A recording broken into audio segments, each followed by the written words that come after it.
Je m'appelle Stéphane Barré, je suis le responsable de The Wrap Motion et de Ghost Agency. Donc il y a The Wrap Motion qui est une école de formation. Donc on forme les gens à la pose de tout type de vinyle. Et ensuite on a Ghost Agency, l'accompagnement d'agences et de projets un peu particuliers. The Wrap Motion a été créé il y a 2 ans maintenant. Pourquoi le choix de printer aujourd'hui? C'est qu'on est très exigeant, nous, au niveau de la pose. Alors peut-être un peu trop, mais c'est peut-être notre statut de formateur qui veut ça. Et on avait une grande exigence au niveau du print qu'on arrivait à trouver nulle part.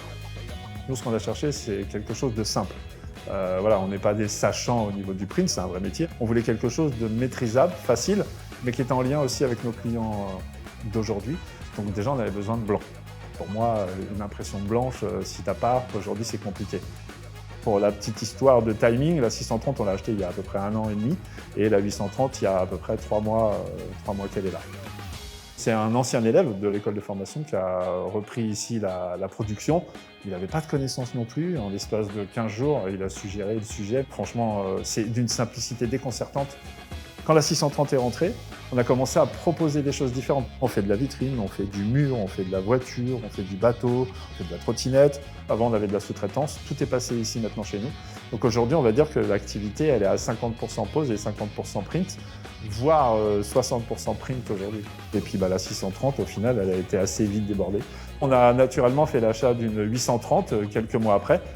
La technologie latex nous permet de poser sur tous les substrats. On arrive à inventer des films avec des contre-collages en rouge, en transparent, en miroir, qu'on ne pouvait potentiellement pas faire avant.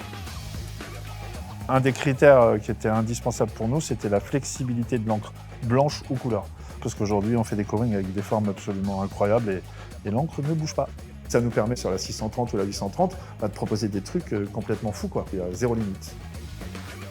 Aujourd'hui, les gros clients s'intéressent aussi à la planète. Il y a une vraie volonté, en tout cas, de faire attention à ce qu'on utilise, notamment pour un de mes plus gros clients, où lui, il veut du sans PVC et que du latex. Et par rapport aux poseurs, si on peut faire quelque chose pour eux, entre les produits pour nettoyer qui ne sont pas toujours très sympas, on va dire qu'on évite les solvants. Si je devais me donner un conseil à moi-même il y a 30 ans, c'est de me lancer dans la production parce que en fait, je ne m'intéressais pas aux machines de print. Je pensais vraiment que c'était tellement compliqué, alors qu'en réalité, pas du tout. Quand on est bon et qu'on a des bons outils, en réalité, ça marche tout seul.